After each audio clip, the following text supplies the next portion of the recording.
पोलहरू खुल्छन् उनीहरूका केही न केही छ भित्र होइन होला नि। अब यसमा कुनै न कुनै किसिमले चाहिँ उनी त जोडिन त पुगे। केही पनि नभएको भए त होइन, केही पनि नभएको भए त चाहिँ नि पहिले पनि लगाउँथेन नि त उसले। केही न केही उनले भेटेरै त्यो गरेका होलान् होइन। त्यसकारण उनको विषयमा जे चर्चा चलिरहेको छ तथ्य के हो भन्ने कुरो राम्रोसँग नबुझिकन भन्नु ठिक हुन्छ। त्यो प्रचण्डले 52 सालको प्रचण्ड हुँ भनेर अहिले आएर हुन्छ त्यो। अब पुष्पकमल दाहाल भइसक्यो। तिनले भनेर कसले सुन्नेवाला छ? कमान्डर भएका त्यत्रो विश्वव्यापी रूपमा चाहिँ परिचित भएका मान्छे कस्तो होला प्रचण्ड भन्ने थियो होइन। कम्युनिस्टहरूले उनलाई कति ठुलो सम्मान गर्थे विश्वभरिकाले होइन। त्यत्रो हिमालको चाहिँ टुप्पामा रातो झन्डा गाड्न सफल भएको पार्टी हो यो भनेर सबैले मान्थे होइन। त्यस्तो पार्टीको नेता प्रचण्ड अहिले बैठक बोलाउनको निम्ति बिन्ती पत्र चढाउन नपुगे। जब चाहिँ अल्पमतमा पर्ने भइसकेपछि नारायण काजीको ग्रुपलाई चाहिँ भित्रिसकेपछि फेरि मार्क्सलाई नचिन्ने दुनियाँमा मान्छे कमै होला। कमाउनको लागि राजनीति गर्ने त होइन, कमाउनको लागि त ठेकदारी गर्ने धेरैचोटि झुक्याउँदो रहेछ नि। अब वामदेवले त 5 पल्ट भइसक्यो भने यसपालि झुकिनेवाला छैनन् प्रचण्ड। झुकिनेवाला छैन। जनयुद्ध गर्छौँ भनेर पनि हुँदैन। यो त 52 साल त होइन नि। राजदूत माग्नेमा पुगे, भिखारी जस्ता भए। अब अहिले के देखिन्छ भने वास्तवमा पार्टी त फुटिसकेको छ। एउटाले त जाली भन्छ, अर्कोले त महाजाली भनिदिन्छ। ल 5000 त तिमीले जिम्मा लियौ नि त। 5000 चाहिँ नि मान्छे चाहिँ नि मारे तिमीले रहेछौ भनेर उनले एउटा प्रमाणको रूपमा खडा गर्न खोजेका छन्। केपी ओली र प्रचण्डले त राजनीति भनेको चाहिँ असाध्य चाहिँ दुर्गन्धित चिज हो। यो यस्तो चाहिँ खराब चिज हो, यो सुन्नै नहुने चिज हो भने जस्तो पारिदियो क्या राजनीतिले। वास्तविक चाहिँ उनको पतन त त्यहीँबाट सुरु भइसकेको थियो। प्रचण्ड प्रधानमन्त्री भएको भए यो बादलले यो हरिबोलहरू यिनीहरूले छोड्थे र। तपाईँलाई एभरेस्ट नेपालमा हार्दिक स्वागत छ। धन्यवाद। अब देशको अवस्था हेर्दाखेरि जतासुकै एउटा द्वन्द्व भयावह अवस्था, मान्छे मार्ने अभियान पनि सुरु हुन थाल्यो, व्यक्ति हत्या पनि हुन थाल्यो। यता सत्तारूढ दल नेकपाभित्र आन्तरिक किचलो वात्तै बढेको छ, फुटिहाल्छ कि भन्ने अवस्थामा छ। हुन त तपाईँसँग मैले यसअघि पनि नेकपाको बारेमा कुरा गरेँ हौँ। तपाईँको पार्टीले नेकपाभित्रको घर झगडालाई कसरी हेरेको छ, कुन रूपमा ल्याएको छ? मैले यहाँबाट सुरु गरेँ। अब योभन्दा अगाडि पनि यो कुरा उठेकै थियो होइन। हामीले यो चाहिँ अहिले राजनीतिको चाहिँ महत्त्वपूर्ण विषय हो नेपालको। किनभने सत्तारूढ पार्टी, हजुर, त्यसमाथि पनि संसदमा करिब 2/3 बहुमत ल्याएको पार्टी, हजुर, भित्रको यो झगडाले जुन चाहिँ अस्तव्यस्त भएको छ होइन। सरकारले कुनै पनि भूमिका खेल्न सकिरहेको छैन। हजुर, कोभिड-19 को चाहिँ नि महामारीमा सरकारको भूमिका लगभग चाहिँ नि शून्यतातिर गइरहेछ।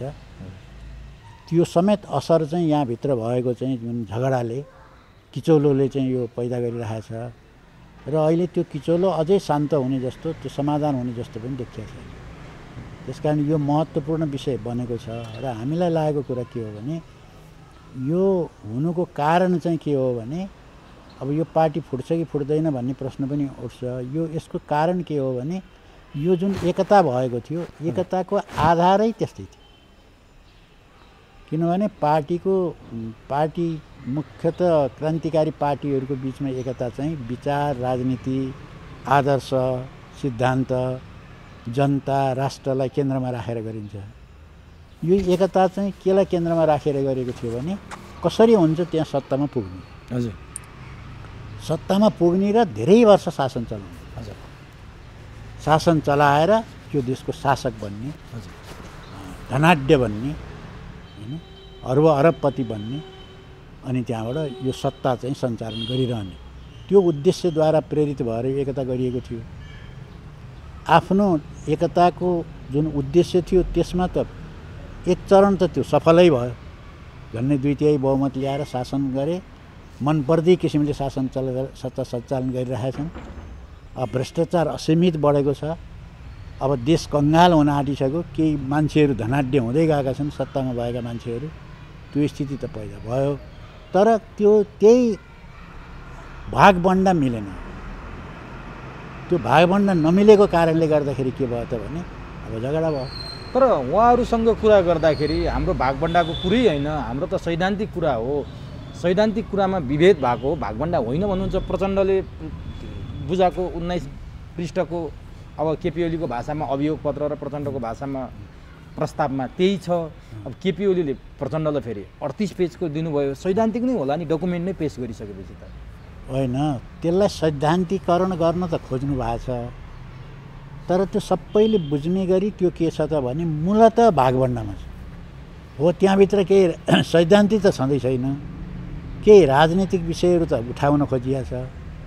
जस्तो अब खास गरेर एमसिसीको बारेमा अब ओलीजी एमसिसी जसरी नै पास गर्ने पक्षमा हुनुहुन्छ, हजुर, प्रचण्डजीका पक्षकाहरू चाहिँ एमसिसी पास हुनु हुँदैन भन्ने। अब यो लिम्पियाधुरा लिपुले कालापानीको विषयमा पनि यो चाहिँ यो नक्सामा त नक्सा त निकालियो, तर यो लागू भएन। त्यो त अब जमिनमा लागू हुनु पऱ्यो नि त, त्यो त भूभाग हाम्रो भनेर कायम हुनु पऱ्यो। अब त्यहाँबाट भारतीय सेना हटेकै छैन, हट्ने कुरै छैन।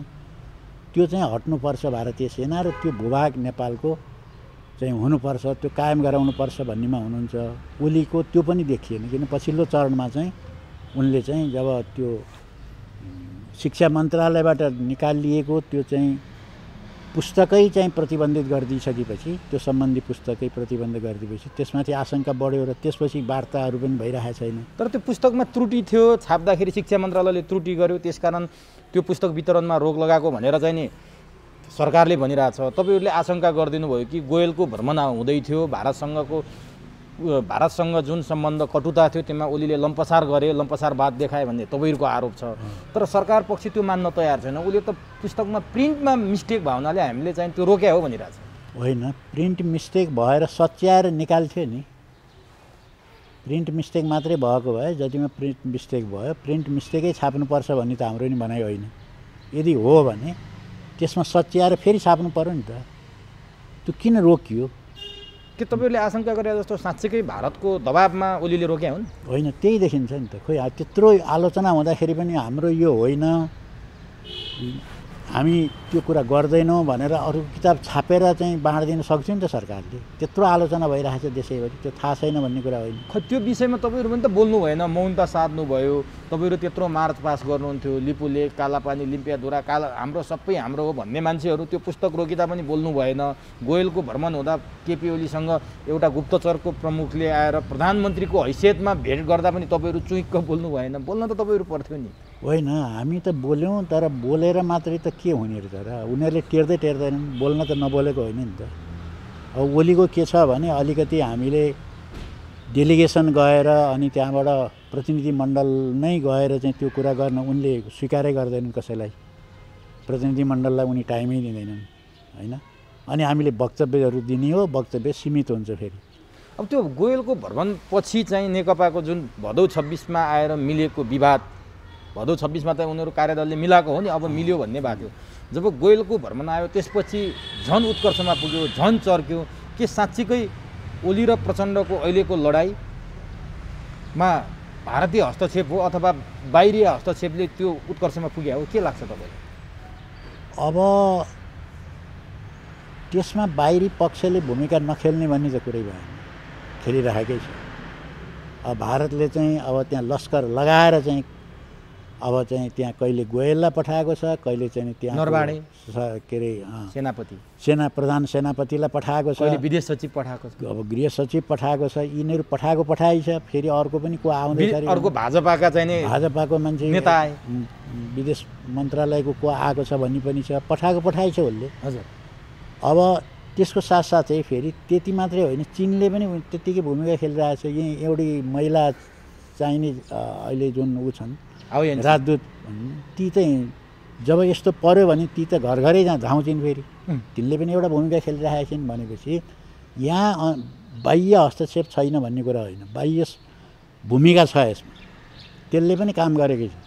त्यसकारण उनीहरूको बिचमा एकता हुन्छ कि हुँदैन भन्ने कुरा उनीहरूले मात्रै निर्णय गर्दैनन्, उनीहरूलाई सञ्चालन गर्ने ती शक्तिहरूले पनि निर्णय गर्दैन। कतिन्जेल तिमीहरू मिलेर बस भन्छन्। अब अहिले के देखिन्छ भने वास्तवमा पार्टी त फुटिसकेको छ। किनभने जब चाहिँ एउटाले 19 पृष्ठको चाहिँ आरोप पत्र लेख्ने, त्यसको डबल 38 पृष्ठ अर्कोले आरोप पत्र लेख्ने भनिसकेपछि त्यति मात्रै होइन, लेख्ने मात्रै होइन, प्रचार मात्रै गर्ने होइन, उनीहरूको बिचमा त भिडन्तै भइसक्यो नि। पर्सामा त एकजनाको ज्यानै गयो नि त भनिसकेपछि एउटै पार्टीकाले एउटै पार्टीको माथि त्यस्तो साङ्घातिक आक्रमण त गरिँदैन। वैचारिक राजनीति पो चाहिँ हुन्छ, त्यहाँ छलफल हुन्छ, बहस हुन्छ, झगडा हुनसक्छ त्यहाँ। तर मान्छेकै जानै जानी गरी चाहिँ त्यस्तो किसिमको चाहिँ क्रियाकलाप जो भइरहेछ त्यो त एउटा पार्टी हो भन्ने कुराको त सङ्केत होइन नि त। पार्टी त फुटिसकेको छ, तर त्यो फुटेको पार्टीलाई फुटेको भन्ने घोषणा गरेका छैन। किन घोषणा गरेका छैनन् भने त्यसो गर्दाखेरि उनीहरूलाई फाइदा छैन। पार्टी फुटेको घोषणा गर्ने बित्तिकै उनको सरकार ढल्छ। दुईवटा पार्टी हुने भए, दुईवटा पार्टी भएपछि त उनीहरूको त बहुमत त पुग्दैन, देखिसकियो नि त। बहुमत नपुग्ने भएपछि त्यो सरकार ढल्छ। त्यो सरकार ढलेपछि उनको खाइपाइ आएको सुविधा सारा चिज चाहिँ जान्छ। जुन कुराको लागि एकता गरिएको हो त्यो एकताको प्रयोजनै सिद्धिन्छ। त्यस हुनाले उनीहरूले यो घोषणा चाहिँ गर्दैन। एकताको प्रयोजन चाहिँ के थियो तपाईँले ठ्याक्कै ल्याउनु भने विषय? एकता जुन प्रयोजनको लागि गरिएको थियो भन्दाखेरि जनताले थाहा पाउनु पर्छ। आज जनताले के सोचे भने स्थायित्व, समृद्धि, सुखी नेपाल। अब एउटा चाहिँ नि नेपाल कम्युनिस्ट पार्टीले हामीले मत दिउँ अथवा त्यो माओवादीको त्यति बेलाको मोर्चा र एमालेको मोर्चा थियो नि जुन चुनावी मोर्चा, यसलाई दिउँ भने त देशले निकास पाउँछ भनेर जनताले आशा गरेको थियो नि। को तलको तपाईँको ग्राउन्ड लेभलको जनताले त त्यो सोचेको थियो। तर के थियो यिनीहरूको वास्तविकता? होइन, मैले भनिहालेँ नि, उनीहरूको बाहिर प्रचार गर्ने चाहिँ समृद्ध नेपाल, सुखी नेपाली यो भइहाल्यो। हजुर। तर भित्र चाहिँ उनीहरूको के थियो त भने जसरी भए पनि यो सरकार हाम्रो हुनुपर्छ, सत्तामा पुग्नुपर्छ र यहाँ चाहिँ अब हामी त्यहाँ गएर सम्पत्ति पनि चाहिँ नि आर्जन गर्नुपर्यो। किनभने यो अहिलेको जुन विकृत राजनीति छ त्यसमा चाहिँ उनीहरूले आफ्नो लागि मात्रै भएन, यो राजनीतिलाई सञ्चालन गर्न पनि उनलाई धन सम्पत्ति चाहियो। किन चुनावमा चाहिँ खोलो बगाइदिएपछि त जितिहालिन्छ, जोसुकै नै जित्छ नि चुनाव। देख्यौँ नि त, कयौँ आदर्श पात्रहरू चाहिँ चुनावमा खडा भयो, तिनको हालत खराब भयो। तिनीहरूले भ्रष्टाचार गरेका थिएन, पैसा छैन बाँडौँ भने पैसा नभइकन कसैले भोटै दिँदैन, पैसा नभइकन सभामा मान्छे आउँदैन, देखिँदैन। त्यस्तो स्थितिमा चाहिँ अब उनीहरूले चाहिँ अकुत सम्पत्ति कमाउने अनि त्यहाँबाट सत्तामा जाने अनि यो अनि त्यहाँबाट यसलाई निरन्तरता दिने। तपाईँ नेपाली कम्युनिस्ट आन्दोलनको चिन्तक बनी, नेपाली कम्युनिस्ट आन्दोलनमा लामो समय लागिरहेको पनि, अहिले पनि तपाईँ कम्युनिस्टमै आन्दोलनमै हुनुहुन्छ। अब मार्क्सवाद, लेनिनवाद, माओवादमा यसै गरी धन थुपारेर चुनाव लड्नुपर्छ, सत्तामा जानुपर्छ भन्ने छ र यिनीहरू किन एउटा लोगो चाहिँ त्यो राख्ने अनि चरित्र चाहिँ तपाईँले भने जस्तो गर्ने किन गरे त यस्तो? अब पहिलो कुरो त यो मार्क्सवाद, लेनिनवाद, माओवादले चुनावबाट सत्तामा पुग्ने कुरा कहिले नै स्वीकार गर्दैन। तर तपाईँहरूले पनि 64 मा त लड्या हो। लडेको त्यो चाहिँ के हो त भने त्यो चाहिँ विशिष्ट अवस्था हो संविधान निर्माण गर्नको निम्ति, होइन? किनभने हाम्रो जुन संविधान सभाको माग थियो त्यो माग पुरा भयो र जनताको संविधान बनाउनको निम्ति चाहिँ संविधान सभामा जानुपर्ने हो र हामी त्यो संविधान सभामा गएको हो। र नत्र भने चुनावबाट गएर सत्ता सञ्चालन गर्ने प्रयोग धेरै भए पहिला पनि, तर त्यो प्रयोग असफल भयो, होइन? जस्तो चाहिँ चिलेमा भयो त्यो प्रयोग। असाध्यै लोकप्रिय चाहिँ एलएनडी भन्ने चाहिँ थिए उनी कम्युनिस्ट पार्टीका नेता। उनी यति लोकप्रिय थियो कि साम्राज्यवादले अमेरिकाले पनि हार खायो, केही लागेन उनलाई हराउनलाई चुनावमा। त्यति लोकप्रिय थिए। उनले चुनाव जिते। चुनाव जितेपछि उनैको चाहिँ नि सेनालाई सिआइएले चाहिँ कु गर्न लगाएर उनी समेत सबैको हत्या भयो, होइन? करिब 6 लाख कम्युनिस्टहरूको हत्या भयो भनिन्छ। त्यस्ता प्रयोगहरू पनि भएकै हुन्, नभएको होइन। त्यसकारण अहिले जुन चाहिँ चुनावबाट उनीहरू गएका छन् त्यो चुनावमा प्रयोग गर्न गएका होइनन्, उनीहरू त्यसैमा सामेल हुन गएका। त्यही हालमा उनीहरू डुबुल्की मारे। तपाईँले 64 मा यो कुरा बुझ्नु भएन? होइन, किन नबुझ्नु? किन जानुभयो त? बुझी होइन, मैले त भनिहालेँ नि, विशिष्ट अवस्थामा चुनावमा प्रयोग गर्न सकिन्छ। चुनाव त्यसपछि गल्ती भएको हो। त्यो चाहिँ चुनावमा गएर गल्ती भएको भन्दा नि लाइन छोड्यो नि त।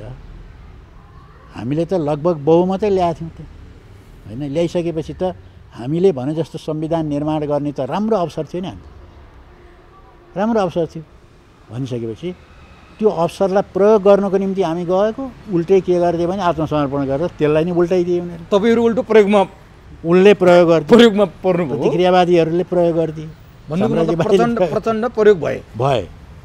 त्यसपछि यो दुर्दशा भाव आज हो त नि। यदि त्यो बेला प्रचण्ड प्रयोग नभइदिए भए आज देशको अवस्था के हुन्थ्यो? हो, त्यो नभएको भएदेखि अब त्यहाँ दुईटा सम्भावना थिए। या त जनमतलाई कदर गर्दै, होइन, त्यत्रो चाहिँ नि अपूर्व समर्थन माओवादीमाथि थियो। त्यो ठिकै छ त, अब यसलाई हामीले सहज कोर्समा जान दिउँ भनेर उनीहरूले चाहिँ ठुलो हस्तक्षेप नगरेको भए यो देशको काँचुली फेरिन्थ्यो। अहिलेसम्म त धेरै वर्ष भइसक्यो नि त, लगभग चाहिँ 12-13 वर्ष भइसक्यो। यो बेलासम्म त धेरै काम गर्न सकिन्थ्यो नि त। त्यसकारण त्यो सत्ता चाहिँ जनताको पक्षमा धेरै काम गर्थ्यो, वास्तविक समृद्धि त्यहाँबाट हुन्छ। तर प्रचण्डलाई सुधार्ने प्रयत्न तपाईँले गर्नुभयो या गर्नु भएन? त्यति बेला तपाईँहरू नै अब मोहन वैद्य त प्रचण्डको गुरु नै हुनुहुन्थ्यो, तपाईँको अहिलेको अध्यक्ष, उहाँले त्यो प्रचण्डलाई सुधार्ने प्रयत्न गर्नु भएन? त्यति बेला थाहा थियो होला नि आज यो अवस्था आउँछ भने। त्यो थाहा थियो र हामीले 6.5 वर्षसम्म भित्र सङ्घर्ष गरेको, 6.5 वर्षसम्म, 6.5 वर्ष गर्दाखेरि पनि भयो र न। अनि हामीले पार्टीलाई पुनर्गठन गरेको। केमा आकर्षित हुनुभयो प्रचण्ड त्यसरी? होइन, त्यो त प्रश्नै छ नि त। उनी कुन ठाउँमा पुगे आखिरमा गएर, होइन, एमालेमा गएर उनी आत्मसमर्पण गरे भनेपछि त उनले त जम्मै कुरा सिद्ध्याए नि त। ऊ आफू पनि सिद्धिए, न उनको विचार छ, न राजनीति छ, न सिद्धान्त छ, न वर्गलाई कुनै पक्रिया छन्, उनको केही पनि छैन अहिले। न सिद्धान्त हेर्नुहोस् त, त्यो 52 देखि 62-63 सम्म विश्वले चिनेको नेता हो, आज त्यो अवस्थामा पुग्नुपर्ने हो। ल त्यो कसले गर्दाखेरि भयो त भन्दै निर्णायक त उनी नै हुन्, उनी आफैले गर्दाखेरि हो। तपाईँले नेतृत्व परिवर्तन गर्न सक्नु पर्थ्यो नि त्यति बेला। जस्तै प्रचण्डको नेतृत्व परिवर्तन गरेर को थियो पार्टीमा, त्यसले ल्याए भए पार्टीलाई यो विसर्जन हुनबाट त रोकिन्थ्यो होला नि त। होइन, त्यो किन गर्नु भएन? होइन, त्यो किन हामीले गरेनौँ भने त्यो सम्भव भएन। हामी नै बहुमतमा हुन सम्भव भएको भए त हामीले त्यो पार्टी हामीले सञ्चालन गरिहाल्थ्यौँ। त्यसको निम्ति उनले विभिन्न खालका तिक्रमहरू गरे। अब म तपाईँलाई एउटा उदाहरण दिउँ। जब चाहिँ उनले सधैँभरि बहुमत हुने त्यहाँभित्र गुटबन्दी गरिरहने खेल खेले, त्यसपछि एउटा चर्चित पनि छ धोबीघाट गठबन्धन भनिन्छ। त्यो हामीले जानेरै गरेको। त्यो धोबीघाटपछि उनी पहिलोपल्ट उनी अल्पमतमा परे। तपाईँहरू सब एकतिर हुनुभयो। केन्द्रीय कमिटीमा चाहिँ नि हामीले नै प्रस्तुत गऱ्यौँ। केन्द्रीय कमिटी बैठक चलिरहेको थियो। त्यो बैठक चलेको बेलामा चाहिँ हामीले चाहिँ त्यो त्यहाँ प्रस्तुत गऱ्यौँ। उनले पल्टाएर हेर्दाखेरि त बहुमतले सिग्नेचर गरे। त्यसपछि उनी त्यहाँबाट के गरौँ भयो उनी, र तुरुन्तै उनले के गर्यो भने ल बैठक स्थगित भनिदिए। बाबुरामलाई प्रधानमन्त्रीको जाल फ्याँक्दिए, स्थगित भनिदिए। अनि बैठक राखेन, बैठक राख भनेर राखेनन्। अनि उसलाई प्रधानमन्त्री चाहिँ तिमीलाई भनेर बाबुरामलाई त्यहाँ फुटाएर बाबुरामलाई उनले लिए। त्यसो गरेर त्यसपछि उनी चाहिँ के गरे त भने एउटा ठुलो त्यहाँ भयो। त्यो पनि हो र महत्त्वपूर्ण घटनाक्रम। यो नारायण काजीहरूलाई भित्रायो। जब चाहिँ अल्पमतमा पर्ने भइसकेपछि नारायण काजीको ग्रुपलाई चाहिँ भित्राइसकेपछि फेरि बहुमतमा भयो। अनि उनी ढुक्क भयो। अरू त अब पहिलेदेखि नै चुनावको बाटो पक्रिसकेका, सबै गरिसकेका, अब जनयुद्धको विरोध गर्ने खाले थिए। त्यहाँबाट जनयुद्धप्रति घात सुरु भयो। हो, त्यहाँबाट चाहिँ उनले चाहिँ जसले जनयुद्धको विरोध गर्थे, जो जनयुद्ध चाहिँ नै आतङ्कवाद हो भन्थे, त्यस्तासँग चाहिँ उनले एकता गरेर अब उनले बहुमत कायम गरेर पार्टीलाई त्यही दिशातिर लगे। त्यहाँबाट तपाईँहरूको उँधोगति सुरु हो। हाम्रो के उँधोगति सुरु होइन भनेको नेकपाको माओवादीको त्यति बेला त्यतिखेर तपाईँले त्यसो भए त्यो गठबन्धन गर्न हुन्न रहेछ नि त। त्यही गठबन्धनले आज माओवादीलाई रसातलमा पुर्याएर आज तपाईँहरू छिन्न भिन्न अवस्थामा पुग्नुभयो। माओवादी छिन्न भिन्न अवस्थामा पुग्नुको एउटा पहिलो पाइला त त्यहाँबाट सुरु भएको थियो। त्यो गल्ती अहिले तपाईँले गरे जस्तो लाग्छ प्रचण्डलाई रक्षात्मक अवस्थामा पुर्याएर? होइन, रक्षात्मक अवस्थामा पुर्याएर हामीले गल्ती गरेको होइन। उनी त त्यसै पनि पुग्थे, किनभने त्यहाँ त 2 लाइन सङ्घर्ष चलिसकेका थियो। हजुर, उनका कैयौँ कुराहरू हामीलाई थाहा भइसकेका थियो। हामीले त्यो प्रचारमा लगिसकेका थियौँ। हामीले डकुमेन्ट पेस गरिसकेका थियौँ। त्यहाँ ध्रुवीकरण भइरहेको थियो पार्टीमा, होइन। 6,500 भेलामा चाहिँ त्यो कुराहरू उठिसकेका थियो पालुङटारमा। भनिसकेपछि त उनको त त्यो छोपिँदैन थियो। उनले चाहिँ के गरे त भने अब आफू बच्नको निम्ति चाहिँ जो चाहिँ क्रान्तिकारी धारबाट पहिले विमुख भइसक्यो। अझ भन्ने होइन कम्युनिस्टको भाषामा भने गद्दार, क्रान्तिमाथि गद्दार गरे भनौँ न। अब त्यो प्रचण्डले त अहिले त्यही हो, होइन? उनले त गद्दारी गरेकै हो।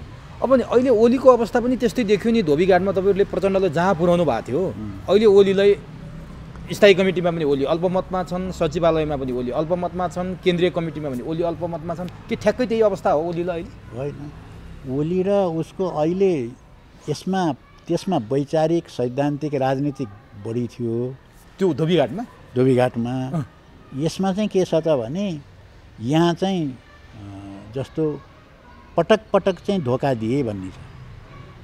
अहिले माधवजी, वामदेवजी, झलनाथजीहरूको भनाइ के छ भने उनले बारम्बार भन्छन् हामी एमाले मिल्नु पर्यो र यो माओवादी केन्द्रलाई अलग गराइदिनु पर्यो भन्छन् ओलीले।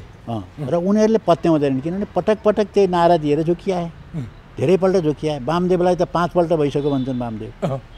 भनिसकेपछि पटक पटक झुकिएको कारणले गर्दाखेरि चाहिँ अब ओलीलाई उनीहरूले विश्वास गर्ने। कुनै वैचारिक राजनीतिक होइन, यहाँ त यो यसमा त त्यो विषय छैन। सैद्धान्तिक राजनीतिक दार्शनिक विषयहरू छँदै छैनन्, देशको समृद्धिसँग जोडिया छैन। कति पटक धोका दिए, धोका दिएको हुनाले यो गर्न सकिन्छ। माधव नेपालहरूले पटक पटकको धोका खाएको बदला प्रचण्डको काँधमा बन्दुक राखेर ओलीलाई प्रहार गर्न खोजे हुन् माधव नेपाल, झलनाथ, वामदेवले? होइन, उनीहरू अब सबै एकताबद्ध भएछन्। किनभनेदेखि त्यो निरङ्कुश तरिकाले उनले पार्टी चलाउन थाले ओलीले। अब उनले कसैलाई गन्दै गन्दैनन्, उनलाई आफूलाई जे इच्छा लाग्छ त्यही ढङ्गले गर्छन्। सरकार पनि कब्जा गरेका छन्, पार्टी पनि कब्जा गरेका छन्। उनी पावरफुल छन्, उनले आफ्नो ढङ्गले चलाउँछन्। त्यहाँ समूहगत निर्णय, सामूहिक निर्णय उनले मान्दैन। भनेपछि अब प्रचण्ड माधव नेपालहरूको समूह फुट्नेवाला छैन, ओलीको विरुद्ध एकगठ भएर लाग्छ। अब अहिलेसम्म त्यही देखिएको। अब यो अवस्थामा जस्तो उनीहरू त बहुमत अल्पमतको प्रक्रियामा गइसके, अब के देख्नुहुन्छ तपाईँ? ओली बैठकमै भाग लिन्नन्, बैठक छलेर हिँडिरहेछन्। उनीहरू अल्पमत बहुमतको प्रक्रियामा गइसकेपछि ओलीको विकल्प के छन्? कि पार्टी विभाजन गर्ने, कि यिनीहरूसँग आत्मसमर्पण गरेर 2 या 1 पद छोड्ने? तपाईँ के देख्नुहुन्छ? के गर्लान् ओली? अब के छ भने अब बहुमत अल्पमत गरेर ओलीलाई कारबाही गरे भने पार्टी फुटिहाल्छ। फुट्छ, त्यो निश्चितै फुट्छ। त्यसो हुनाले त्यसलाई हुन नदिनको निम्ति, त्यसबाट बच्नको निम्ति उपायहरू खोज्छन् यिनीहरू। जसरी चाहिँ नि भदौ 26 गते गरे नि एउटा निकाले नि, अब त्यो पनि त कुनै एकताको त आधार त दह्रो आधार त थिएन।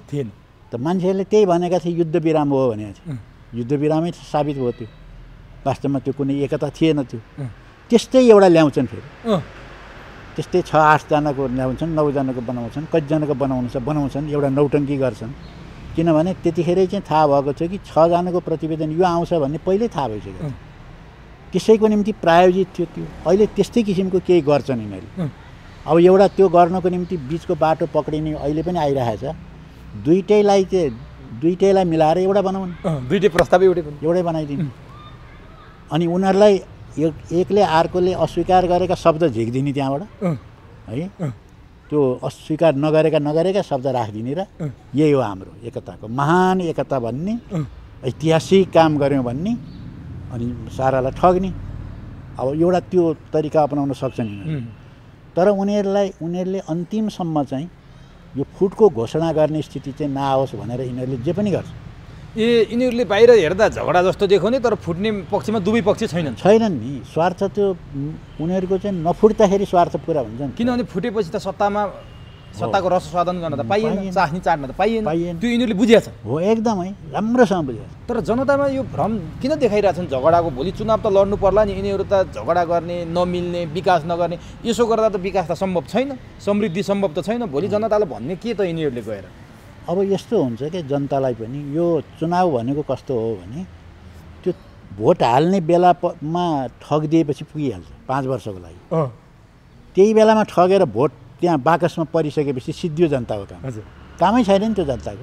5 वर्ष त्यही जनतालाई 5 वर्षसम्म डन्डा लिने, तिमीहरूले जनादेश दिएको हो भन्ने, अनि त्यही डन्डाले जनतालाई ठिक गरिदिने।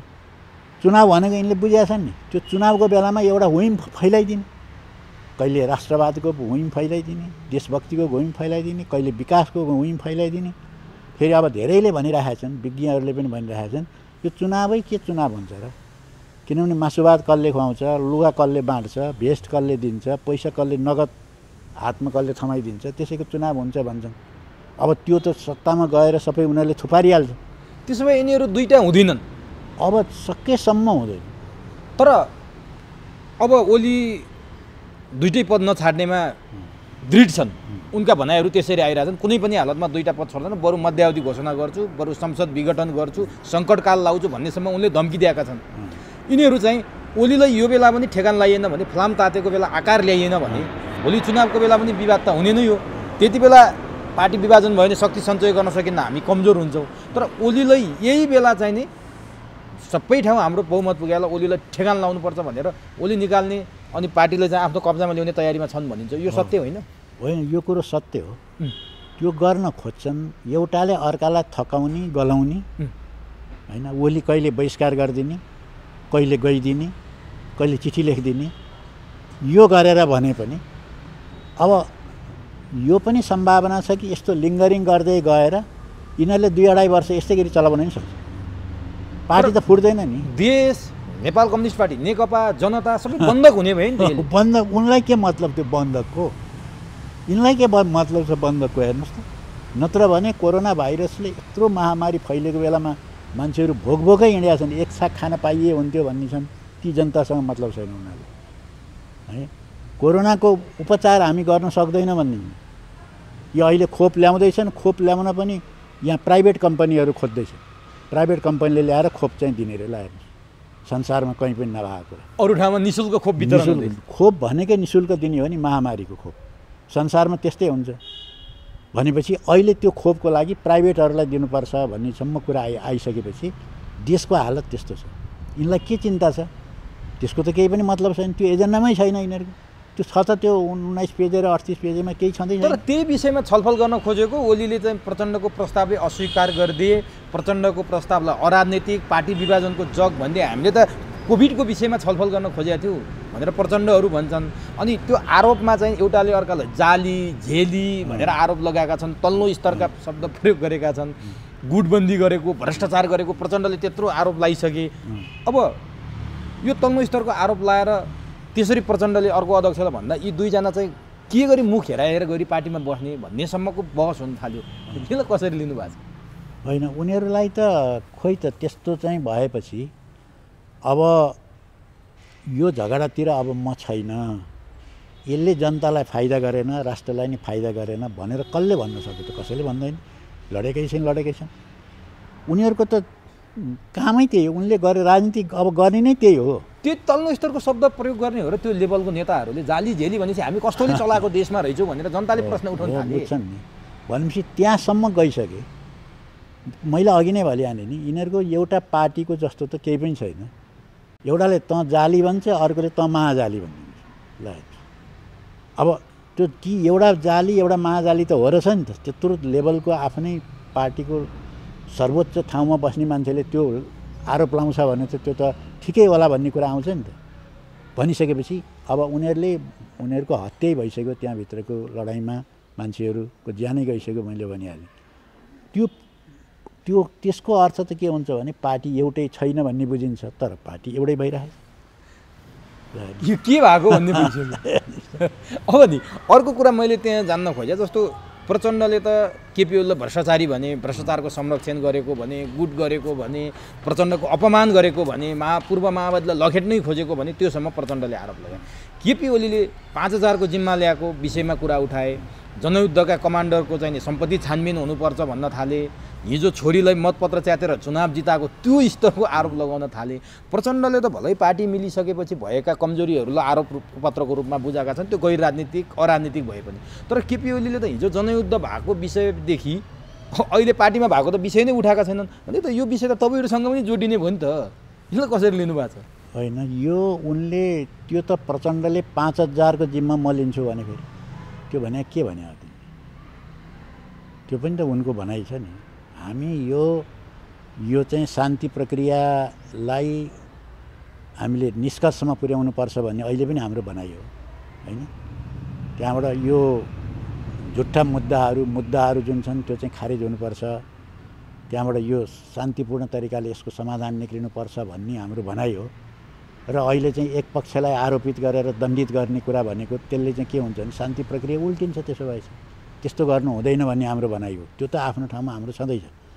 तर उनले चाहिँ म 5000को चाहिँ जिम्मा लिन्छु भने के लिएको? त्यो त एकदम के अरे थोकमा मैले 5000 जिम्मा लिएँ, अरू मेरो जिम्मामा छैन, के भनेको हो त्यो? फेरि त्यो तपाईँहरूले पनि होला नि त्यो त जिम्मा? फेरि होइन, त्यो चाहिँ उनले कमान्डरले लिइसकेपछि त्यति बेला कमान्डर त प्रचण्डै हो नि। त्यही त भनिसकेपछि उनले यही कुरालाई चाहिँ 5000 त तिमीले जिम्मा लियौ नि त, 5000 चाहिँ नि मान्छे चाहिँ नि मारे तिमीले रहेछौ भनेर उनले एउटा प्रमाणको रूपमा खडा गर्न खोजेका छन्। भनिसकेपछि अब उनीहरू त्यहाँ त्यो हदसम्म पुगिसके, तर पार्टी एउटै छ।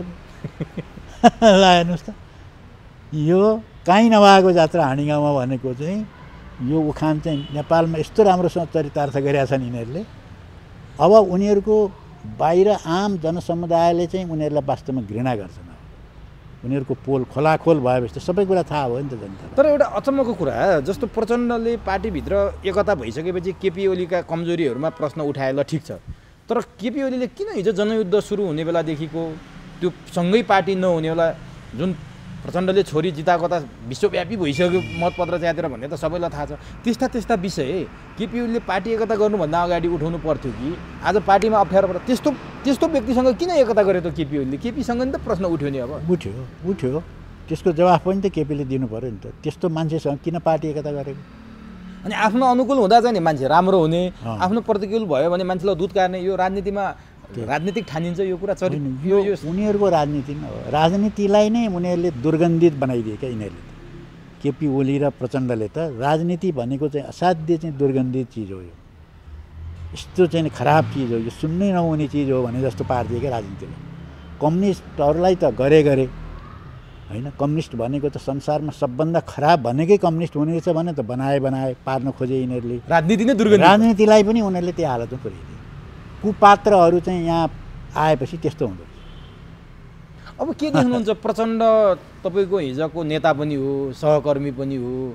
अब केपी ओली त विकल्प छन्, उनी सत्ता चलाएर बसेका छन्, उनी संसद विघटन पनि गरिदिन सक्छन्, उनको राजनीतिक उचाइ त्यहीमा उनले आफ्नो कायम गर्न पनि सक्छन्। तर प्रचण्ड हिजो त्यत्रो जनयुद्ध गरेर आएका प्रचण्ड अब त्यहाँभित्र चाहिँ नि केपी ओलीसँग माग्ने अवस्थामा छन्। के देख्नुहुन्छ प्रचण्डको राजनीतिक भविष्य? कहाँ जाने देख्नुहुन्छ? अब उनको राजनीतिक भविष्य त जुन बेला उनले चाहिँ आफ्नो विचार सिद्धान्त यो जनयुद्धप्रति विश्वासघात गरे, क्रान्तिप्रतिलाई धोका दिए, त्यहीँबाटै उनको पतन त सुरु भइसकेको थियो। तर उनी चाहिँ फेरि पनि सत्ताको राजनीति गरे, कहिले प्रधानमन्त्री बने, कहिले के गरेर यसलाई ढाकछोप गर्न खोजे उनले होइन। तर त्यो चाहिँ अहिले आएर चाहिँ अब त्यो के भने त्यो पनि उनलाई सम्भव भइरहेको छैन। अझै कोसिस गरिरहेछ। कमसेकम एउटा पद पाउन पाएदेखि म केही गर्थेँ, ठुलो पार्टीको नेता बन्ने थिएँ म। यहाँ आएर तैँले के गरिस् त भन्दाखेरि मैले त अलि सानो पार्टीको थिएँ, म ठुलो गरेँ नि त, मैले गरेँ भन्ने त्यो उसले चाहिँ त्यो गर्न खोजिरहेछन्। तर वास्तविक चाहिँ उनको पतन त त्यहीँबाट सुरु भइसकेको थियो होइन। त्यसो हुनाले अब उनीहरू जुन प्रकारले चाहिँ अहिले त्यहाँ यो किचौलो गरिरहेछन्, त्यसले चाहिँ दिनदिनै उनीहरूको चाहिँ वास्तविकता पनि जनताको बिचमा थाहा हुन्छ। अब त पहिले त हामीले भण्डाफोर गर्थ्यौँ, कति भण्डाफोर गरेर भण्डाफोर गर्न थाल्यो। अब हामीले भण्डाफोरै गर्नु परेन, उनीहरूले आफैले भण्डाफोर गर्छन्। केपी ओलीले प्रचण्डले केपी ओलीको भण्डाफोर आफै गर्छ। हामीलाई सजिलो भयो। अझै रोचक त नि प्रचण्डको कार्यशैली ठिक भएन, माओवादी विघटनतिर लगे, विसर्जनतिर लगे भनेर तपाईँहरू बेलैमा निस्किनु भयो। अहिले प्रचण्ड जहाँ छन् त्यहाँ हिजोका सहकर्मी तपाईँहरूबाटै चोइटेर अहिले सत्ताको स्वाद फेरिरहेका रामबहादुर थापा बादल भनौँ गृहमन्त्री भएका छन्। हुन त उनको निरीहपन देखिहाल्यो। एउटा एआइजीलाई नियुक्ति गर्नेमा पनि उनी त्यो नियुक्ति गर्ने अवस्थामा छैन रहेछन्। तर के देखियो भने ती रामबहादुर थापाले पनि प्रचण्ड छोडे। अब उनैका सहकर्मी विश्वासपात्र मानिएका हिजोका प्रचण्डका सिपाही भएर गएका योद्धाहरूले अब नाम किन लिउँ यहाँ क्रमशः प्रचण्डलाई छोडिसके भने के छ प्रचण्डमा त्यस्तो कसैले विश्वास नगर्ने? हिजो मोहन वैद्य, सीपी गजरेलले छोडे, विप्लवले छोडे, बाबुरामले छोडे, अहिले हुँदा एकदम निकटहरूले पनि छोडे। के छ प्रचण्डमा त्यस्तो काँडा बिजाउने के छ? होइन, यो प्रचण्डलाई छोड्ने उनीहरूले छोड्ने अर्कै कारण छ। हामीले छोडेको अर्कै कारणले। तपाईँहरूले सैद्धान्तिक कुरा नमिलेर छोडिदिनु, वैचारिक लाइन सबै कुरो त्यो छोडेर हो। अहिले चाहिँ किनभने यिनीहरू बादलहरू जो चाहिँ प्रचण्डमा पछि गए नि मिसिएर, त्यो मिसिन उनीहरू किन गए भने यहाँ चाहिँ यो नपाइने भयो। अब दुःखको बाटो हो यो, कति दुःख गर्ने। अब त्यहाँ चाहिँ त्यो बाटो गइयो भनेदेखि सुखै सुख, यता जनसम्पत्ति पनि कमाउने, मौज मस्ती पनि हुने, पद पनि त्यहीँ हुने, सबै कुरा त्यहीँ हुने भनेर गएका न हुन्। नबुझेर गएको थिएन नि, राम्रैसँग बुझेर गएका हुन्। अब उनीहरू बुझेर गएका मान्छे त्यहाँ गइसकेपछि अब के भयो त भने दुईतिर भइसकेपछि त उसलाई के लाग्यो भने ओली बलियो छ, ओली चाहिँ प्रधानमन्त्री छ होइन, उसले त मन्त्रीलाई हटाइदिन सक्छ नि। सकिहाल्छ। त राजीनामा दियो भने राजीनामा दिनुपर्छ, राजीनामा नदिए पनि प्रधानमन्त्रीले हटाइदिन्छ, त्यो उसको प्रिरोगेटिभ हो होइन। भनेपछि अब बल्ल बल्ल त्यो सबै गरेर ढोका दिएर यता आइयो खान पाइन्छ भनेर, यहाँ पनि पो जहाँ खान पाइन्छ त्यहीँ जाने भने प्रचण्डले संरक्षण गर्न नसके हुन् आफ्नो नेता हो नि त। प्रचण्ड प्रधानमन्त्री भएको भए यो बादलले यो हरिबोलहरू यिनीहरूले छोड्थे र? हामी पहिलेदेखिका तपाईँका चाहिँ नि ऊहरू हौँ, विश्वास पात्रहरू हुन्, हजुर हामीलाई छोड्नु हुँदैन भनिहाल्थे, ती टाँसिहाल्थे नि। अब प्रधानमन्त्री अर्कै भयो, त्यहाँ पनि गइयो, अब प्रधानमन्त्री अर्को छ, प्रधानमन्त्रीले चाह्यो भने त हटा। एकपल्ट उसले भनेको थियो नि, ल तपाईँहरू लाइन क्लियर गर्नुहोस् भने नि त उसले, तपाईँहरू कता हो क्लियर गर्नुहोस्, अब त्यस्तो हुँदैन भनिदिएपछि त यिनीहरू थर्कमान भइहाल्यो। उता छौ भने जाऊ उतै भनेर उसले हटाइदिन सकिहाल्छ। यिनीहरू जुन उद्देश्यको निम्ति गएका छन् त्यही उद्देश्यको सेवा पुरा गर्नको निम्ति अब उनीहरू ओलीतिर लाग्यो। कतातिर लाग्नु भन्ने कुरा यिनलाई ठुलो कुरै होइन। अब नि जस्तो बादल त तपाईँहरूसँगै थिए, अहिले झन्डा हल्लाउँदै हिँडिरहेछन्, देशको गृहमन्त्री छन्। अब तपाईँहरू चाहिँ नि गृहमन्त्रीलाई ज्ञापन पत्र दिनुपर्ने ठाउँमा हुनुहुन्छ। हिजो फुट्दाखेरि त्यत्रो साथ दिएर गएका बादल आज उनी झन्डा हल्लाउँदै पुरा राजसी ठाडमा हिँड्दा तपाईँहरूलाई अप्ठ्यारो लाग्दैन? तपाईँहरू त क्रान्ति क्रान्ति भन्दै आधा जीवन अब बिताइसक्नुभयो, त्यही गर्नुपर्ने रहेछ भन्ने तपाईँहरूलाई लागेन त्यो देख्दाखेरि? होइन, त्यो गर्नु पर्यो हामीलाई लाग्दैन। किन लाग्नु र? त्यो हामीलाई त थाहा भयो के भने त्यो बाटो जाँदा त्यहीँ पुगिन्छ भने त थाहै थियो नि होइन। हामी त्यहाँ जान नखोजेको न हो, यो बाटो गलत हो, यहाँ जानु हुँदैन, यस्तो फोहोरी खेल खेल्नु हुँदैन होइन। हामीले त यो बाटो लिनुपर्छ, स्पष्ट बाटो लिनुपर्छ, उद्देश्य महान राख्नुपर्छ। हामीले जनतालाई जे भनेका छौँ त्यहाँ ढाँट्नु हुँदैन जनतालाई। तर दुःखको जीवन जिउँदै हुनुहुन्छ तपाईँहरू, राज्यको सत्ता तपाईँहरूसँग छैन, बागडोर छैन, आखिर आफ्नै सहकर्मीहरू त्यो गएर देश चलाएका छन्, अप्ठ्यारो लाग्दैन? होइन, के हामीलाई अप्ठ्यारो लागेको छैन, त्यो अप्ठ्यारो हामीलाई लागेको छैन। अप्ठ्यारो त कतिन्जेल क्रान्ति गर्ने त? अब अझै तपाईँहरू त क्रान्ति नै भनिरहनु भएको छ नि। होइन, क्रान्ति भन्ने कुरा यस्तो हो, हामीले लिएको बाटो चाहिँ क्रान्ति पुरा भयो भने चाहिँ त्यो बाटो ठिक रहेछ, भएन भने यो गलत रहेछ भन्ने निष्कर्ष त्यस्तो हुँदैन। जस्तो म तपाईँलाई उदाहरण दिउँ, हामी त सबै मार्क्सवादी हौँ, मार्क्सलाई नचिन्ने दुनियाँमा मान्छे कमै होला होइन। मार्क्सवाद नपढ्ने पनि कुनै राजनीति गर्ने मान्छे जोसुकै राजनीति गरोस् त्यसले अलिअलि मार्क्सवाद त पढेकै हुनुपर्छ। त्यस्तो सिद्धान्तका सिद्धान्तकार कार्ल मार्क्स, खोइ त उनको जीवनमा कति दुःख भयो हेर्नुहोस् त। तर अब त उनी सत्तामा नि कहिल्यै पुगेन।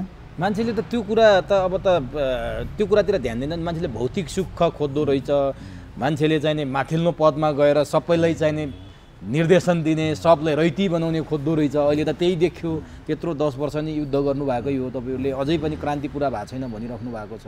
तर जनताले त अब त्यतातिर लाग्दैन रहेछ नि, यो त अब पुरानो फेलियर भएको सिस्टम भएन र? होइन, जनता पनि यस्तो हुन्छ, अब केही मान्छेहरू बुझेकै मान्छे जति बेला उनीहरूको चाहिँ डबल नेकपा बन्यो, प्रचण्डले चाहिँ धेरै गतिशील रहेछन्, प्रचण्ड डाइनामिक लिडर चाहिँ प्रचण्ड रहेछन्। ठ्याक्क उनले चाहिँ कत्रो चमत्कार गरिदिए लगाएर गएर एमालेमा बोलाएर स्याट त्यत्रो पार्टी बनाएर 2/3 बहुमत ल्याए। तपाईँहरू चाहिँ यस्तो राजनीतिमा खोइ तपाईँले जान्नुभयो, जान्दै जान्नु भएन तपाईँहरू चाहिँ झन् बुढो मान्छे पाएको मान्छे त्यहाँ हुनु पर्थ्यो। तपाईँले झन् त्यसलाई एउटा राम्रो तरिकाले चाहिँ परिपक्व तरिकाले अगाडि बढाउने, झन् त्यो एकतालाई त्यो गर्ने भने चाहिँ तपाईँहरू चाहिँ पाखा लागेर झन् त्यो चाहिँ गद्दारी गरे, यो गरे, अवसरवादी भन्न थाल्नुभयो तपाईँहरू भनेर जो मान्छेले भन्थे नि। आज ती मान्छे हामीसँग भेट हुँदा के भन्छन्, तपाईँहरूले ठिक गर्नुभएको छ। आज तिनीहरूको जो हालत देखिएको छ नि होइन, त्यो राजनीतिमा त ठिक हो, अब पद प्रतिष्ठा यो पैसा इत्यादि हुँदाखेरि अब केही मान्छेले चाहिँ अब त्यसमा अलिकति र्याल काट्ने, लोभ गर्ने, त्यो एउटा बेग्लै कुरा हो। तर के भनेदेखि आखिर त आदर्श त्यहाँ चाहिँ सिद्धान्त निष्ठता भन्ने कुरो त जहिले पनि चाहिँ त्यसको सन्तुष्ट होइन। सन्तुष्ट भन्नाले त्यो हामीले त्यति चुप लाएर यति गरिहाल्यो, अब हामी मजाले बस्ने भनेको छैनौँ नि। तर राजनीति जोगी बन्नको लागि त होइन नि, मान्छेले कमाउनको लागि गर्दो रहेछ अन्तिममा भन्ने त देखाइसक्यो नि त। होइन, कमाउनको लागि राजनीति गर्ने त होइन, कमाउनको लागि त ठेकदारी गर्ने, त्यही देखाइसक्यो त यहाँ त हो। कमाउने भएदेखि ठेकदार बनेको भए हुन्थ्यो, अलि अर्कै बाटो थियो नि त, कमाउने पनि हुन्छ, कमाउने बाटा पनि अरू छन्, त्यतातिर लाग्यो। यो त कमाउने पेसा त होइन, कमाउन थाल्यो भने त देशलाई डुबाउने, जनतालाई खतम पार्ने, जनतालाई त्यही देखियो अहिले हो। त्यसकारण त्यो राजनीतिलाई विकृत बनायो उनीहरूले, त्यो अलग कुरा हो। त्यो विकृतिलाई चाहिँ हेरेर चाहिँ त्यस्तो गर्न पाइएन भन्ने कुरा त भएन नि, विकृतितिर आकर्षित हुने कुरा भएन। त्यसको विरोधमा हामीले जे गरेका छौँ हामी अन्तिमसम्म त्यो गरिरहन्छौँ। अब के भने क्रान्तिको कुरा पनि अब सक्नु भएन भने टुङ्गो लागेको छैन। अब नि म त्यहाँ आउँछु अलिकति नेकपाकै झगडामा फर्किन्छु। कहाँनिर फर्केँ भने म जस्तो केपी ओलीले त प्रचण्डहरूलाई फुटाउन धेरै प्रयास गरे, 5 जनालाई अनेक विकल्प ल्याइ सकेनन्। तर प्रचण्डलाई बोलाएर माधव नेपाल धोकेबाज हो, तपाईँले माधव नेपाल चिन्नु भएकै छैन प्रचण्डजी, तपाईँ र म मिलौँ, माधव नेपाललाई भित्तामा पुऱ्याउँ, आउनुहोस् तपाईँ र म मिलौँ भनेर भन्दा नि यसपालि प्रचण्ड फकेन नि, सधैँभरि फकिने प्रचण्ड किन हो यसपालि जब्बर भएर बस्यो? होइन त्यो त उनले बुझे नि। त्यहाँ ओलीले यस्ता कुरा गरेर धेरैचोटि मान्छेलाई ठग्दा रहेछन् भन्ने थाहा भयो नि उनलाई, धेरैचोटि झुक्याउँदा रहेछन्। अब वामदेवले त 5 पल्ट भइसक्यो भने यसपालि झुकिनेवाला छैनन् प्रचण्ड, झुकिनेवाला छैन। किनभने त्यो त अरूले त्यो भएको उनले देखिहाले नजिकैबाट। वारको पार हुन्छ यसपालि। अब त्यही हो, वारको पार चाहिँ मैले भनिहालेँ। वारको पार अब दुइटैलाई फाइदा छैन त्यसो गर्दा।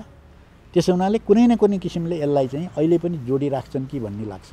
अब मलाई त यतिसम्म अघि मैले भनिहालेँ, यिनीहरूले यतिसम्म नि जानुहोस् यसलाई लिङ्गरिङ गर्दै यो 5 वर्ष चाहिँ कटाउने। अब अलिकति म तपाईँलाई यो विषय सोध्नै पर्छ, किनभने नारायण काजी श्रेष्ठको बारेमा तपाईँले अघि थोरै प्रश्न पनि उठाउनु भएको थियो। तपाईँहरूको सहकर्मी पनि हो हिजो, हुन त युद्धमा उनी सामेल भएनन्, भागे, त्यो एउटा छुट्टै बहसको विषय छ। युद्धमा भागेका मान्छेले आज आएर पार्टी कब्जा गरे, तपाईँहरू त्यहाँबाट निस्किनु पर्यो, त्यो पनि छुट्टै कुरा छ, त्यसको पनि बहस गरौँला। नारायण काजी श्रेष्ठमाथि जुन आरोप लागेको छ, कमान सिंह लामा तपाईँहरूकै पहिलाका पार्टीका मान्छे, मर्ने बेला उनले लेखे, भिडियो अडियो सार्वजनिक भयो, करोडौँको लेनदेनमा नारायण काजीले मिलाएको देख्यो। हुन त उनले खाएको भनेर त्यहाँ आएको छैन, तर मिलाउन त लागेको थियो। यसलाई चाहिँ कसरी लिनु भएको छ यो घटनामा नारायण काजी? अब यो तथ्य के हो भन्ने कुरा त अब राम्ररी थाहा छैन। अब थाहा हुने कुरा नै भएन हामीलाई, त्यहाँ भित्रभित्र के भयो कसो भयो भन्ने कुरा चाहिँ थाहा छैन। तर उनको चाहिँ यसमा कुनै न कुनै किसिमले चाहिँ उनी त जोडिन त पुगे होइन, उनी जोडिन चाहिँ पुगेको देखियो। एक त उनी एउटा पार्टीको चाहिँ नि, त्यही पार्टीको अर्को चाहिँ नि उनी पनि केन्द्रीय समितिकै सदस्य हुन्, राजदूत पनि उहाँहरूकै कोटाबाट मेरै कोटाबाट गएको भनेर नारायण काजी बोलेका छन्। हो, त्यो उहाँहरूकै कोटाबाट गएको हो राजदूत पनि होइन। र पुरानै साथी हुन्, म पनि चिन्छु, धेरै पैसा हामी सँगै पनि थियौँ चौथो महाधिवेशन हुँदाखेरि भनेपछि। अब त्यो उनले चाहिँ अब त्यो बेलामा उनले झुट्टो कुरा बोल्नुपर्ने पनि केही पनि थिएन। फेरि कमान सिंहलाई मर्ने बेला बोले, मर्ने बेला किन त्यो गर्थे? त्यसकारण अब यहाँ यो विभिन्न किसिमका प्रश्न उठिरहेका छन्। अब यो चाहिँ के हो भन्ने कुरो तथ्य चाहिँ नबुझिकन फेरि यो यस्तो हो भन्नु पनि ठिक हुँदैन। कुनै आग्रह पूर्वाग्रहले यस्तो कुराहरू बोल्न पनि राम्रो हुँदैन। तर नि नारायण काजीलाई सादगी नेता भनिन्थ्यो, साझा बसमा चढे, टेम्पो चढे भनेर भनिन्थ्यो, चैतदेखि संसदको भत्ता ल्याएको छैनन्, दसैँ भत्ता खाएनन् भनेर ठुल्ठुला फोटो पनि आए। तर करोडौँको डिल गरे त देखियो त्यहीँ। अनि उनको स्वकीय सचिव त्यो सुसन कर्मचार्यको विषय, सुसनसँग देश विदेश घुमेका फोटाहरू पनि सार्वजनिक भए। ती सबै कुरा हेर्दा नारायण काजी एउटा चाहिँ नि अविवाहित बसेका मान्छे, उनीमा त धेरै आरोप पो लाग्न थाल्यो त। अब के गर्छन्? राजीनामा माग्न थालिसके, के देख्नुहुन्छ? अब यो सबै पोलहरू खुल्छन् उनीहरूका, केही न केही छ भित्र। होइन होला नि। अब यो त जो मान्छेले त्यसै भनेका छैनन्, आधारहरू देखिया छन् भनेपछि अब वास्तविकता चाहिँ मान्छेको थाहा हुँदै जान्छ। तर देखाउँदा सादगी देखाउने, कम्युनिस्ट चरित्र भन्ने यिनीहरू त ढोङ्गी रहेछन् भनेर बाबुराम भट्टराईले नै ट्विट गरिसकेपछि हिजोका सहकर्मीले भने नारायण काजी साँच्चीको अप्ठ्यारोमा परे हुन्।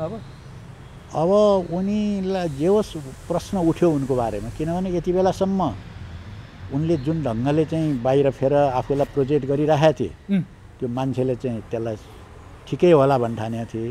त्यसमा अहिले प्रश्न उठ्यो।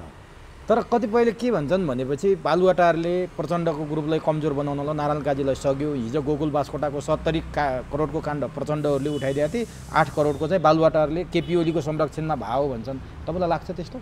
अब खोइ, अब उनीहरूले त्यसलाई प्रयोग त गरे होलान्, तर घटनालाई नै अब नभएको घटनालाई नै ल्याएर त उनीहरूले पनि गरेका छैनन्। उनीहरूले त्यो घटनालाई उनीहरूले क्यास गर्न सक्छन् यस्तो बेलामा होइन। ओलीले किन नगर्नु? उनले चाहिँ अब धेरैलाई गर्छन्। तर कमजोरी केही मात्रै हो भन्ने चाहिँ लाग्दैन। केही पनि नभएको भए त होइन, केही पनि नभएको भए त चाहिँ नि पहिले पनि लगाउँथे नि त उसले। केही न केही उनले भेटेरै त्यो गरेका होलान् होइन। त्यसकारण उनको विषयमा जे चर्चा चलिरहेको छ, तथ्य के हो भन्ने कुरो राम्रोसँग नबुझिकन भन्नु ठिक हुन्छ। अब म अन्तिममा छु, तपाईँको समय पनि कम छ।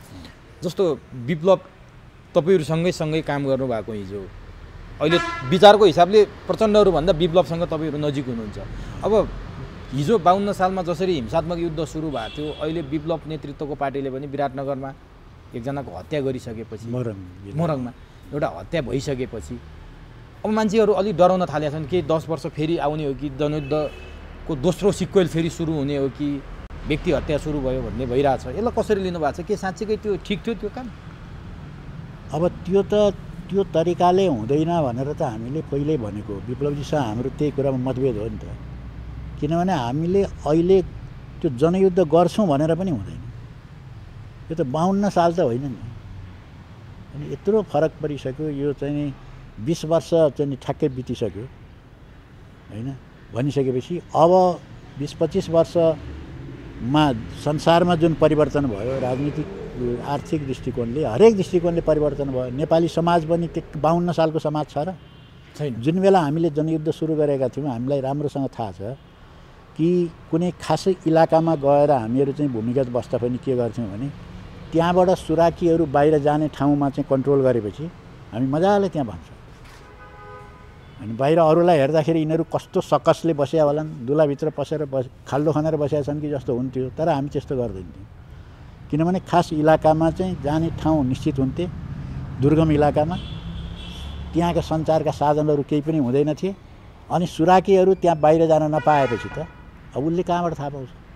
अनि हामी त्यहाँ प्रशिक्षण चलाउने, ऊ गर्ने, मजासँग गर्थ्यौँ। त्यो अवस्था अब छैन। हामी नजिकै पनि गर्थ्यौँ, काठमाडौँको वरिपरि नै गर्थ्यौँ, सुरक्षित ठाउँहरू थिए।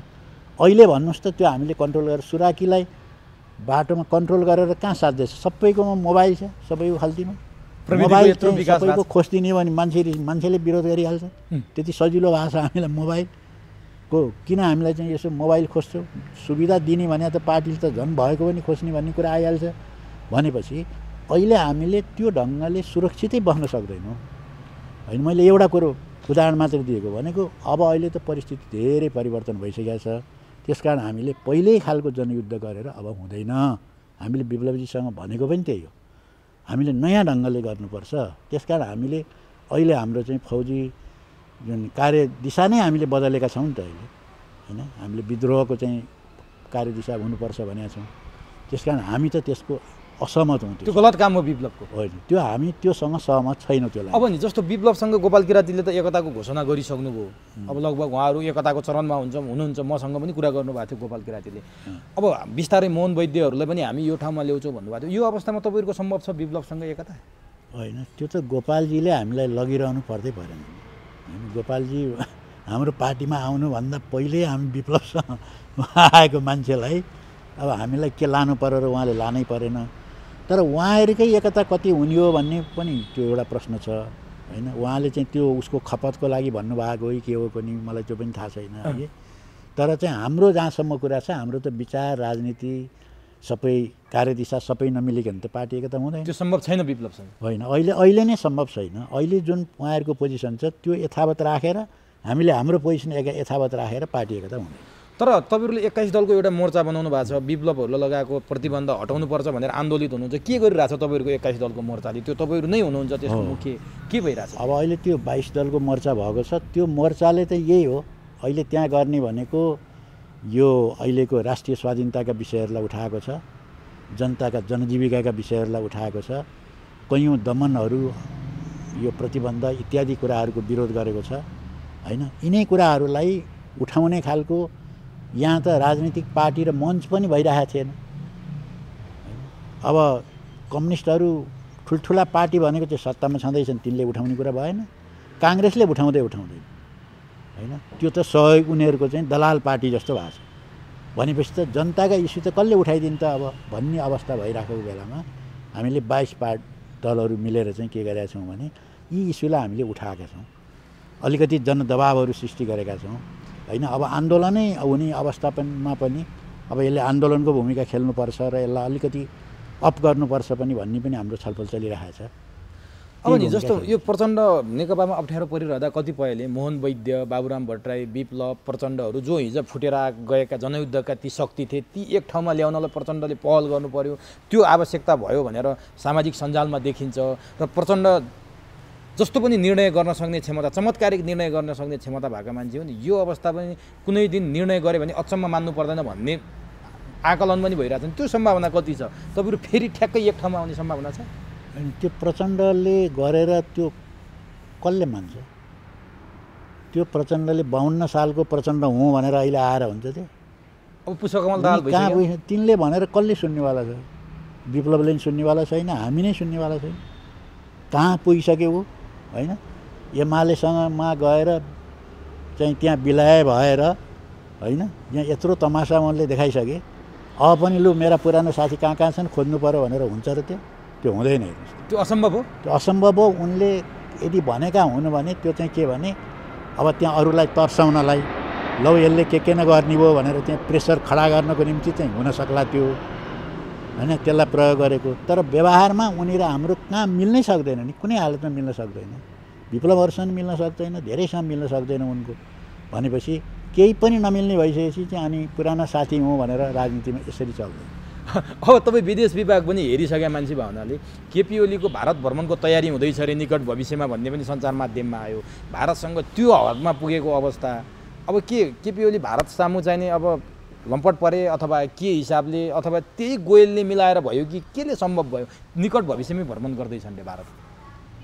अब भारत भ्रमण गर्दैमा त्यो हो भन्ने कुरा त होइन। अब एउटा देशको प्रधानमन्त्रीले अर्को देशमा भ्रमण त गर्न सक्छ, त्यो हुने बित्तिकै त्यो ठुलो भइहाल्यो भन्ने जस्तो लाग्दैन, होइन?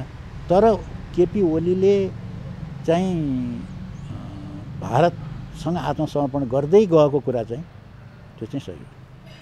अब अन्तिममा प्रचण्ड हिजोको सहकर्मी तपाईँको, त्यो कमान्डर, त्यो नेता तपाईँहरूले सबैले मानेको, आज त्यो अवस्थामा केपी ओलीसँग माग्ने अवस्थामा त्यो अब के भन्ने? त्यो मान्छे यो मान्छे भएको अवस्थामा एउटा सहकर्मीको हिसाबले, अझै नामको बारेमा तपाईँले भन्नुभयो, नामै साटेको त्यस्तो मित्रवत व्यक्तिको हिसाबले के सुझाव दिन चाहनुहुन्छ? आज त प्रचण्ड डिलमै छन्, झर्नै आँटेका छन् नि। अब तपाईँको सुझाव के छ प्रचण्डलाई हाम्रो सञ्चार माध्यमबाट?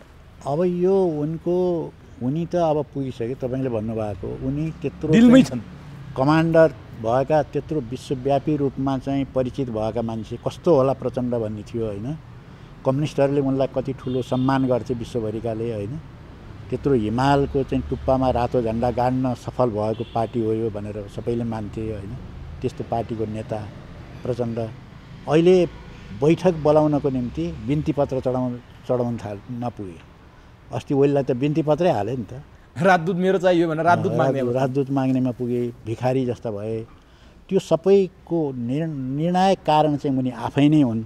पहिला उनले त्यो रियलाइज गर्नु पर्यो, मेरै कारणले गर्दा म यो भएको हुँ भनेर विगतमा गरेका गल्तीप्रति पश्चाताप गर्नु पर्यो उनले। उनी सच्चिनको निम्ति त यो गर्नु पर्यो नि, पश्चाताप गर्नु पर्यो र म रूपान्तरण हुन्छु, यो सबै गल्तीप्रति पश्चाताप गरेर उनले चाहिँ नि रियलाइज गरेर गल्ती चाहिँ क्षमा दिनु पर्यो भनेर भन्नु पर्यो नेपाली जनतालाई।